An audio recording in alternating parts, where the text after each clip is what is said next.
कहीं न कहीं राजनीतिक बू आ रही है कि ये दलित बस्ती में रोड नहीं होनी चाहिए। ये लोगों का बाल बच्चा अगर बीमार पड़े घर पर ही दम तोड़ दे।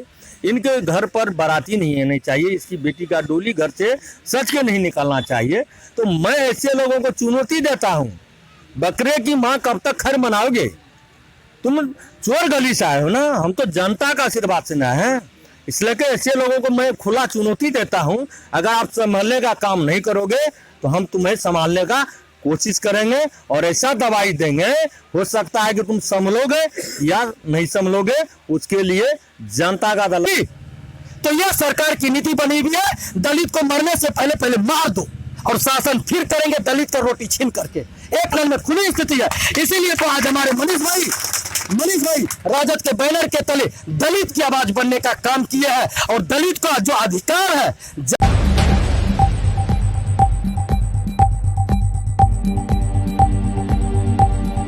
नमस्कार, मैं नवनीत सिन्हा, आप देख रहे हैं द रिफॉर्मर न्यूज। राजद नेता मनीष यादव के द्वारा जो अनिश्चितकालीन भूख हड़ताल खाबजा पंचायत में अंबेडकर चौक से जो 17 नंबर मिलाने वाली रोड है, दलित बस्ती है, उसको लेकर जो अनिश्चितकालीन भूख हड़ताल शुरू किया गया, आज उसका पहला दिन है। और धरना स्थल पर अभी राजद के राष्ट्रीय जनता दल के जिला अध्यक्ष सुरेश पासवान जी, जिला उपाध्यक्ष अमित पूर्वे जी पहुंच चुके हैं।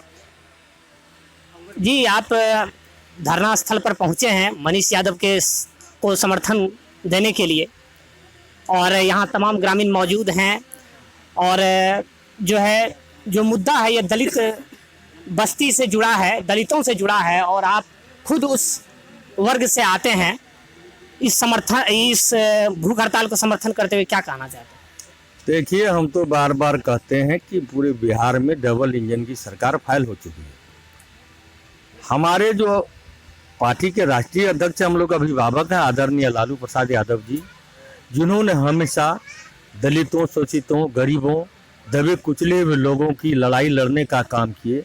मैं इस पार्टी के जिला अध्यक्ष के नाते, चूँकि जो जैसा रहता है, जिस पार्टी में बाप अगर जैसा रहता है बेटा भी वैसा ही होता है।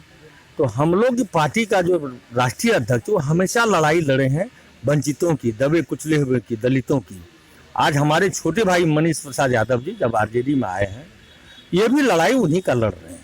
हमने जो आए इस रोड को देखे, पंचायती राज के तहत इतनी योजना आते हैं और उस तरह का ये दलित बस्ती में रोड नहीं बनना, ये राजनीतिक सिर्फ परे बुझाते हैं। कहीं न कहीं राजनीतिक बू आ रही है कि ये दलित बस्ती में रोड नहीं होनी चाहिए। ये लोगों का बाल बच्चा अगर बीमार पड़े घर पर ही दम तोड़ दे। इनके घर पर बाराती नहीं आनी चाहिए, इसकी बेटी का डोली घर से सच के नहीं निकालना चाहिए। तो मैं ऐसे लोगों को चुनौती देता हूँ, बकरे की माँ कब तक खैर मनाओगे? तुम चोर गली से आए हो ना, हम तो जनता का आशीर्वाद से ना है। इसलिए कि ऐसे लोगों को मैं खुला चुनौती देता हूं, अगर आप संभालने का काम नहीं करोगे तो हम तुम्हें संभालने का कोशिश करेंगे और ऐसा दवाई देंगे, हो सकता है कि तुम संभलोगे या नहीं संभलोगे, उसके लिए जनता का अदालत में हम लोग आए हुए हैं। ये जनता मालिक है, इन्होंने ही वोट देके यहाँ का मुखिया का बनाया, यहाँ का सांसद विधायक को बनाने का काम करते हैं। और इनकी आवाज को हमारे आरजेडी का एक एक वर्कर उठाएंगे पूरे जिला में। मैं खुला चुनौती देता हूं शासन प्रशासन को, ये डबल इंजन की सरकार के जो चमचे हैं, आप कब सुनोगे? तुम हमारे दलित बस्ती का लोग यहाँ आप लगातार कह रहे हैं हमारे घर पर रोड नहीं है, हमारे बच्चे बीमार में मर जाएंगे, हम लोग कीचड़ में पार होते हैं और तुम सुन नहीं रहे हो। उनके चलते आज हमारे छोटे भाई मनीष यादव जी भूख हड़ताल किए हैं। हम लोग आए हैं उनका हौसला बुलंद करने के लिए, और ऐसे ऐसे नौजवान को मैं सलाम करता हूं, और ऐसे ऐसे नौजवान को मैं आदाब सलाम करता हूं, दिल की गहराई से आशीर्वाद देता हूं।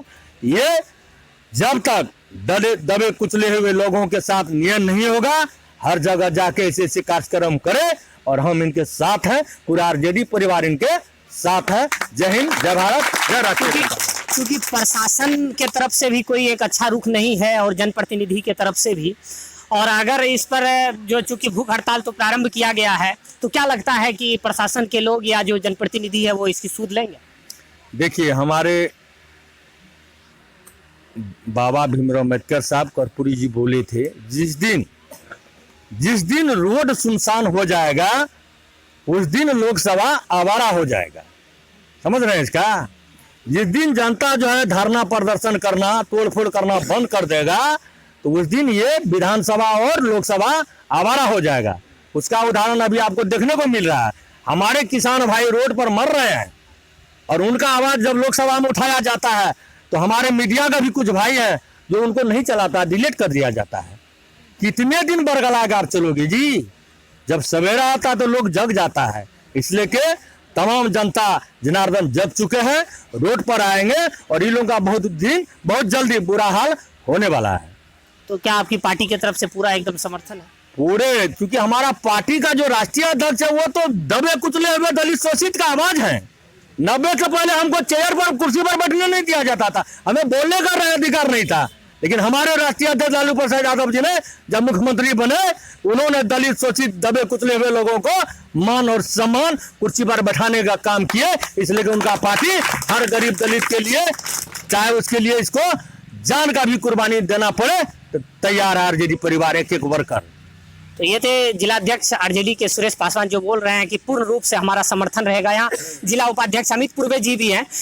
चूंकि आज आप पहुंचे हैं धरना स्थल पर, यहाँ जो अनिश्चितकालीन भूख हड़ताल मनीष यादव के द्वारा शुरुआत किया गया है और आज पहला दिन है और समर्थन आप देने पहुंचे जिला अध्यक्ष के साथ, क्या कहना चाहेंगे? क्योंकि ये दलितों की बस्ती है और काफ़ी आज़ादी के इतने वर्षों बाद भी, और आज जो है ये जो 9 अगस्त की तारीख है, ये अगस्त क्रांति दिवस भी है, जो महात्मा गांधी का जो मूवमेंट था, बड़ा आंदोलन जो बना था, उसको लेकर के भी ये याद किया जाता है। और ये अम्बेडकर चौक है जो संविधान शिल्पी भी है।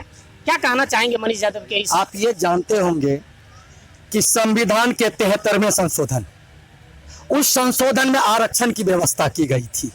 आरक्षण की व्यवस्था इसलिए की गई थी, पहले जो ऊंचे जाति के लोग थे दबा के रखते थे निम्न जाति के लोगों को, दलित को दबाते थे, पिछड़ी को दबाते थे, अत्यंत पिछड़ी को दबाते थे, आर्थिक रूप से कमजोर लोगों को तो आज भी बोलने के लिए नहीं देते हैं पैसा वाला, क्या कहते तुम चुप रहो, बाद बाकी जो होगा हम देख लेंगे। तो इतनी 20 वर्षों से जो शासन व्यवस्था त्रिस्तरीय पंचायत के रूप में चली है, तो जब इतनी सुंदर व्यवस्था की जाती है, तो मैं पूछना चाहता हूं वर्तमान यहाँ के मुखिया से और वर्तमान यहाँ के विधायक से कि जब सबसे पहले यह कहा गया जहां 500 की आबादी है, जिस टोले और जिस मोहल्ले की, उसको पक्की सड़क से जोड़ना है, उसमें भी प्राथमिकता यह दिया गया है जहां दलित की बस्ती है उसको सबसे पहले जोड़िए, सबसे पहले जोड़िए।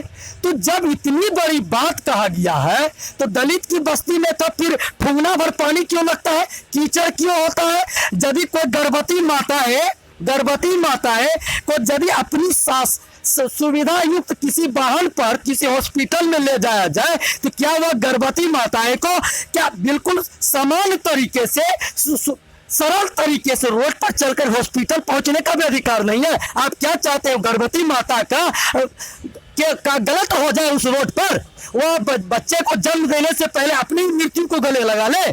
तो यह स्थिति बनी हुई है। यदि दलित का स्थिति समान ठीक नहीं होगा, इसलिए कि आप देखे होंगे, आप अमीर के बस्ती में जाके देखिए, हर के दरवाजे पर ट्रैक्टर मिल जाएगा, कार मिल जाएगी, बेलोरो मिल जाएगा, 2 तो 3 तो 4 तो मोटरसाइकिल मिल जाएगी। लेकिन गरीब के दरवाजे पर क्या मिलेगी? 3 चक्का टेम्पू। और आप जानते हैं 3 चक्का जो गाड़ी होती है वो खतरा वाली गाड़ी होती है, और जब ये उबड़ खाबड़ रोड पर चलेगी तो पलटी मारेगा, जब पलटी मारेगा तो हमारी गर्भवती महिला की माता की क्या होगी? मौत नहीं होगी?